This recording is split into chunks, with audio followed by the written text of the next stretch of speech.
So I think PickMe has been the most successful startup that I've done. We started in a garage. We've had many talented people who've come through our education system to do wonderful things. If the right opportunities is laid out, I think more and more people will adapt to technology and take technology professions. I mean, we are a small nation. We only have 100,000 IT professionals for a 20 million population. I think it's ridiculous to go abroad. You can actually sit in Sri Lanka and work for a European-based company. You earn in dollars and spend in rupees, and you can live the highest level of luxury in Sri Lanka. The world demand for IT professionals have not come down. It has always been increasing. When I started coding, I had to go to classes, but today the library is at your home.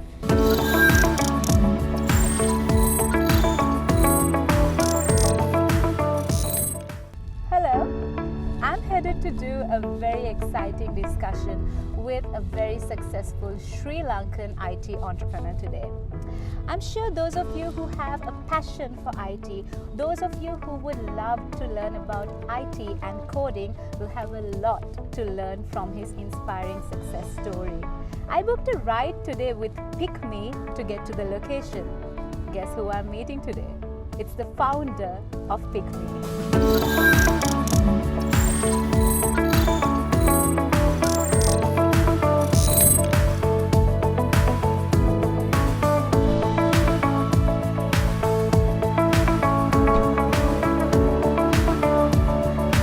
They always say that the journey is better than the final destination, because it is during this journey we make mistakes, we learn new things, and we try new things, get creative, and finally be successful.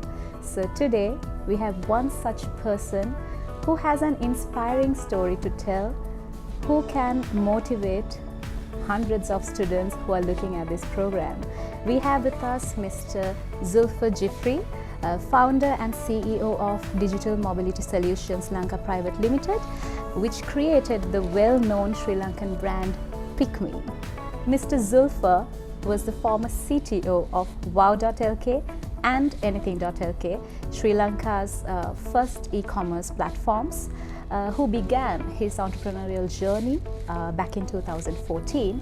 He has a career span of 25 years, during which he has founded several tech-based companies. And due to his immense contribution as a technopreneur, he was awarded the ICTA Young IT Professional Award in May 2006 and FCC ISL Young Entrepreneur of the Year Award in April 2004. Apart from this, he has won multiple awards and nominations locally and internationally for the businesses he founded. How are you doing, Mr. Zulfer? I'm great, Chetan. So, like I mentioned, your journey could be inspiring to a lot of people who are watching us. So, we hardly talk about the journey of a person. We talk about the result, but not the journey. So, as a successful entrepreneur, you have had a very inspiring journey. How do you define yourself? Who are you? All right, okay. So I think the differentiator between me and any other entrepreneur is that I have a technology background that most entrepreneurs didn't have at my time. So that gave me a huge advantage to get to where I am today. So that is the difference between me and anyone else that started an entrepreneurial journey. So tell us a little bit about your journey. How did you start? Right, okay. So I got into entrepreneurship much early in life, right? I think that's the era where startup was never founded, or people never spoke about startups as they would speak today. Entrepreneurship was not cherished. You were never a star if you are considered an entrepreneur, and your parents never want you to do a job much early in your life. Your parents would want you to be a doctor, an engineer. So I started in that era. So I started very early. I was 16, 17 years old. While I was in school, I wanted to get into business, try to do something on my own, make some money, right? And that's how it really started. So it has been a fun ride, if I may say, right? And I think now looking back, I don't regret every decision I made, because I've become a much stronger, experienced person to date. Right, all right. Let's talk about your most successful startup, the mobility venture, PickMe. Right. So I think PickMe has been the most successful startup that I've done, and I think I've really enjoyed it. When I left the last organization I was part of, I was looking for something to do, and obviously this sort of came to my awareness, and I said, hey, you know what, this would be a great way to start in Sri Lanka, right? And obviously we've had many issues pertaining to transportation, right? And I think just understanding the ground situation, the ground reality, we were able to build the technology and put the problem into bed, and essentially making sure that we have market fit immediately. I believe the company started with 3 employees, is that correct? Yes, that's right. We started in a garage, right? Obviously with nothing to do, you don't want to put too much of money. We started very light, very lightweight, just making sure that if this doesn't work, we can shut down and get back to some jobs later. So we started in a garage in Bambalapitiya, and then literally we managed to sort of build a product, and initially we saw traction immediately, and that sort of made us we made the right investments in and made sure we grew with it, right? Since then, I think we've moved into like 5 offices, and we're still growing as a company. Not only Sri Lankans were able to reap the benefits out of the mobility solution that you created through PickMe, it created an employment opportunity for many individuals in Sri Lanka. What do you have to say about that? Yes, certainly. As a proud Sri Lankan, I think we've created a lot of engineering talent. Today, we are building something that is very outstanding, which this country hasn't seen. We were first to do many things. So yes, we are obviously recruiting 300 plus people in the company. We are offering opportunities to make money in hundreds and thousands of people. But also at the same time, we are also creating entrepreneurs in our company. So I think we're creating an ecosystem that the country will benefit in the next 10 to 20 years to come. That's wonderful to know. Let me talk about these other ventures that you have diversified your company into. We started off with PickMe Rides, but now we have PickMe Food, PickMe Market, and PickMe Flash, PickMe Trucks, and Last Mile Delivery. So you have diversified its mobility solution to tap into different economies, different markets. I can see you have kept track of our evolution. Certainly. So yes, I think the company is evolving. We started as a ride-hailing company, but today we are a mobility platform. So we are making sure that we not just move people, we are moving goods, we are moving parcels. We have the ecosystem to do many things. So I think the company is evolving. We are building new use cases. We are addressing new use cases, and I think there are still more exciting times ahead of us. All right. Has it always been your dream to create something new for yourself through your own hard work, and be a self-made entrepreneur, or was it a practical decision you took due to the pressures and the problems at that time? Was it practical or was it your dream? I think it was a choice. I could have either taken a job, as my parents would have liked me to, or decided to take this hard route. So I took the hard route, being a stubborn person in the family as well. So I decided that I'll take this hard route, and it was a choice. And I'm actually very grateful. I think I've learned a lot, met a lot of people, experienced a lot of things, traveled the world, and I think that experience I don't think you would get if you had done a job. Have you had any inspirations or people or idols that you look up to? Yes, there are many. Obviously, times have changed, right? I always look at the Fortune magazine to look at who's the richest person in the list. And that sort of inspired me to get somewhere there, right? But I think, all those people in that list were inspiration, right? And I think, new people come on and you sort of learn from them and understand how did they make it to that stage. And that's how you learn. And even today, there are people I idealize, and then obviously try to aspire to be them as well. All right. Now, you are an IT entrepreneur. Let's talk about Sri Lankan entrepreneurs and business owners in general.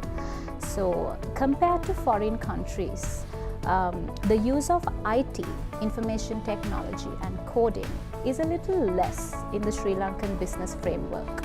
So, as a business owner, especially in the current conditions of the country of Sri Lanka, do you think it's important and necessary to have a good knowledge, good IT knowledge, good technological knowledge in running businesses or managing businesses? What's your opinion about it? Yeah. So technology is a commodity, right? It's how you use it, right? To answer that first question, I think a lot of companies have adopted technology. I won't say we are far behind. We can as a country, we can stand in shoulder with other countries also. But obviously, it's the adoption and it's the government support to ensure these things take place. So I think as a smaller nation, I think we can do a lot more, right? And I think if the right policies are put in place, we will have a lot more adoption in technology. We're seeing a lot of the large blue chip companies adapting to technology, so which is very encouraging. But I think the more important thing is, are Sri Lankans capable of technology, of using high technology? And the answer is resounding yes. We've had many talented people who've come through our education system to do wonderful things, including our company, including tech companies in this country. So the capability is there. I think it's a bit of the opportunity, right? If the right opportunities is laid out, I think more and more people will adapt to technology and take technology professions as a career. All right. My next question is about the current job market in Sri Lanka. So, within Sri Lanka's current job market, is there a big demand for IT-related jobs? Oh yeah, certainly. There is always a very high demand for tech people, right? And it is one profession that always had high demand during the COVID and the economic crisis, without a doubt, right? And it is one profession that went up in salary when everyone else sort of stayed, even during the rupee devaluation, right?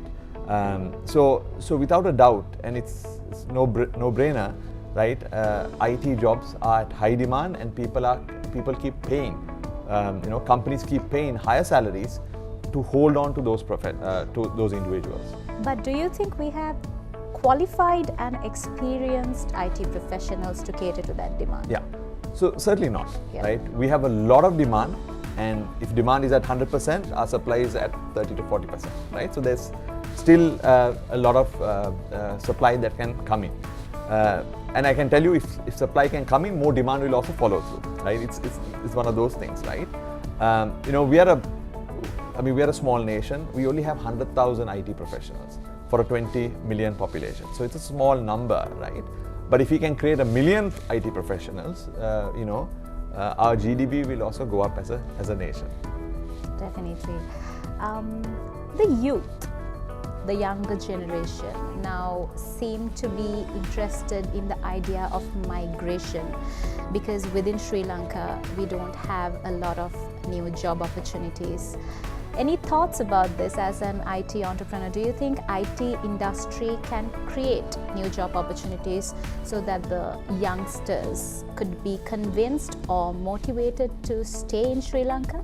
Yeah, I think it's ridiculous to go abroad, and I think the opportunity is there, right? Today, with opportunity to work from home, you can actually sit in Sri Lanka and work for a European-based company or an American-based company. Isn't that a best place to be at, right? You earn in dollars and spend in rupees, right? So I think being in the country is the best thing to do, And also, you have the luxury of living, like I said, you earn in dollars and spend in rupees, and you can live at the highest level of luxury in Sri Lanka, right? If you were to earn that dollar in the US, for example, you won't be able to live the luxury you want to live in Sri Lanka. So that is my next question actually. It's so very important right now to bring foreign exchange to Sri Lanka because we are in a tough position. As an economy, we are in a tough position right now. So like you correctly pointed out, a lot of people are unaware that they have the capacity as individuals and maybe as business owners to bring foreign currency to our country by creating new business opportunities and thinking innovatively. One of the easiest ways, like you correctly pointed out, to do this is through coding and IT. Yeah. So India and so many South Asian countries bring billions and billions through IT industry for their countries. Can we get to that point, and do we have the potential to get to that point, and what do we need to do to get to that point? Sure, yeah. No, certainly we do. I think the world demand for IT professionals have not come down. It has always been increasing. And I think if we have the supply, there will always be demand for it.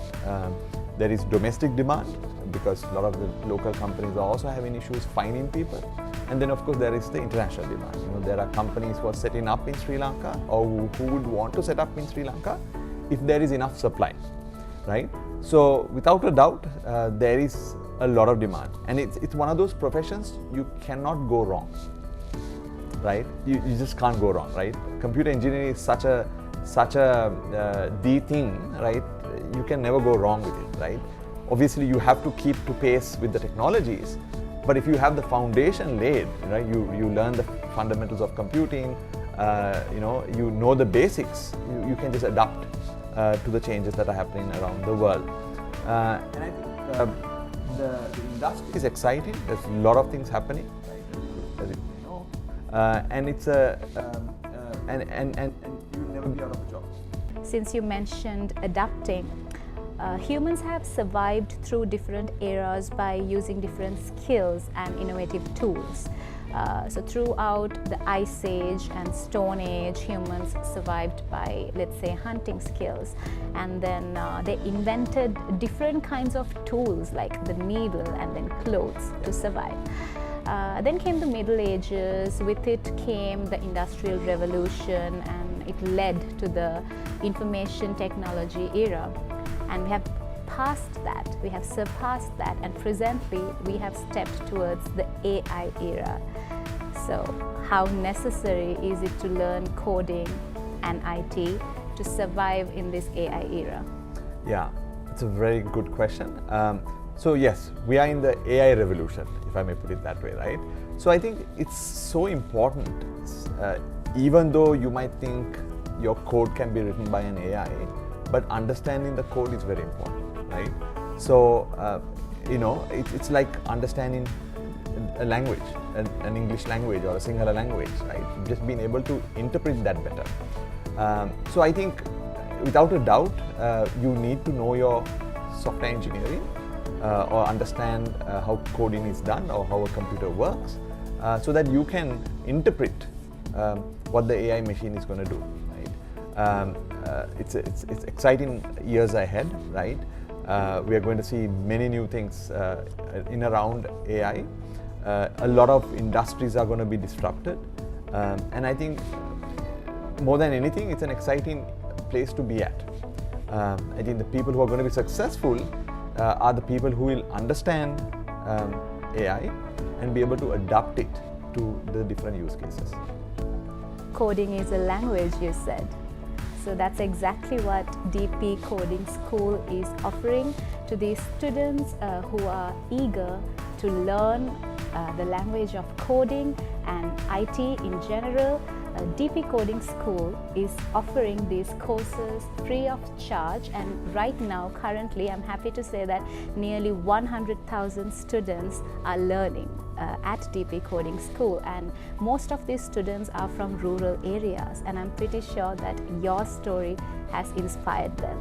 So as a successful IT entrepreneur in Sri Lanka, what is the best advice you can give to these students and then IT professionals who are watching the show right now? Sure. How can you inspire them? Yeah. So I think when I started coding, I had to go to classes, I had to go to libraries, look at books to learn things. But today, the library is at your home, right? Information is at the tip of your fingers.